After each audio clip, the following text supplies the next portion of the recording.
Welcome to another mini lesson presented by Got Math Tutor. What we're going to look at today are solving equations where there's a variable term on both sides. So as you can see in the first example, I've got a variable term here and I got a variable term here. So we've got to do some extra work in combining and collecting our like terms on either side of our equal sign. So let's get started. So the first thing I want to do, like I said, I want to collect like terms. And it doesn't make a difference, but I'm going to say I want my variables over here and my numbers to be over here. So that gives me a guideline. So now I know who's moving where. So if I look at who's moving, well, that's a variable term. I know this guy's not on the right side because there's no variable. So he's going to move to the other side. Look at the 29. That's okay. He's a number, so he's going to stay. But this term, including the sign, doesn't belong on the side. So this guy is going to move. So now I know who's staying and who's moving. So now I'm going to go to the next step. Okay, the negative 7m didn't move. Carry him down. Let's look at who moved. I know he moved. So he stayed. So I'm going to write that down. Look at the 9. The 9 moved to the other side, and just like when you solve equation, whenever you change sides, you change sign. So I'm going to write a minus 9. Minus 2m, yeah, he moved to the other variable. So what's going to happen to the sign? Whenever I change sides, I'm going to change signs. So now I've collected all my like terms. Now I'm going to combine all my like terms. So now I have negative 7m plus 2m, that's negative 5m, equals 29, take away 9 is 20, and divide both sides by negative 5, and that gives me 1. 20 divided by negative 5 is negative 4, and there's your answer. Okay, so let's go ahead and try another one. Now we have something a little more complicated. We do have variable terms on both sides, but now I have something else going on. You can see I have 2 times a quantity m plus 1. Usually, I'd say 99%, you want to think distributive property. When you see something that looks like this, you see a number outside the parentheses and you see a sum or difference inside. That's going to be what we need to take care of first. So I'm going to distribute. So I'm going to take this negative 2 and I'm going to distribute that negative 2. I'm going to multiply to both of the terms inside. I'm going to share them. So then I'm going to write my next step. 5m didn't change, so I'm going to carry him down. Negative 2m is going to be my next term.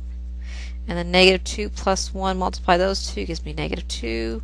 Did I change anything over here? No. So I'm going to carry that down. I'm not going to move everything over just yet. You could. But I'm going to go ahead and collect like terms because these two are like. So I'm going to combine those together.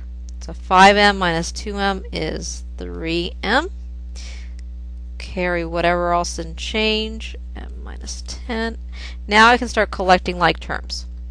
So I want to see who's going to stay and who's going to move. Again, I'm just going to keep my variables over here and my numbers over here, just to kind of keep things basic. So if we look at what stays, 3m is on the correct side. I'm going to leave a space. And negative 10 is on the correct side. This negative 2 had to move over here. This m had to move over here. So let's see what happens when they moved. When this negative 2 moved, the sign changed. So it turned into a positive 2. When this m moved, it turned into a minus or negative m. Now everybody's on the right side. Now I can combine like terms. 3m take away m is 2m. Negative 10 plus 2 is negative 8. Continue, divide by 2, and m equals negative 4. Okay, so it started out looking pretty messy, but if you take it step by step, not too bad. Let's try another one. In this example, we've got negative 9y minus 3 equals negative 3 times the quantity y plus 2. So remember, just like the last one, I've got to deal with this part first before I start combining or collecting. And what property am I going to apply here? the distributive property. So I'm going to use a distributive property. So I'm going to distribute this negative 3. I'm going to multiply it to both of my terms inside. Do we do anything to the left-hand side?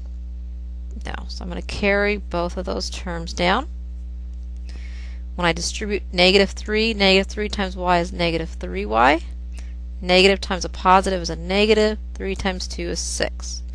Alright, so I've distributed. Now I can start collecting like terms.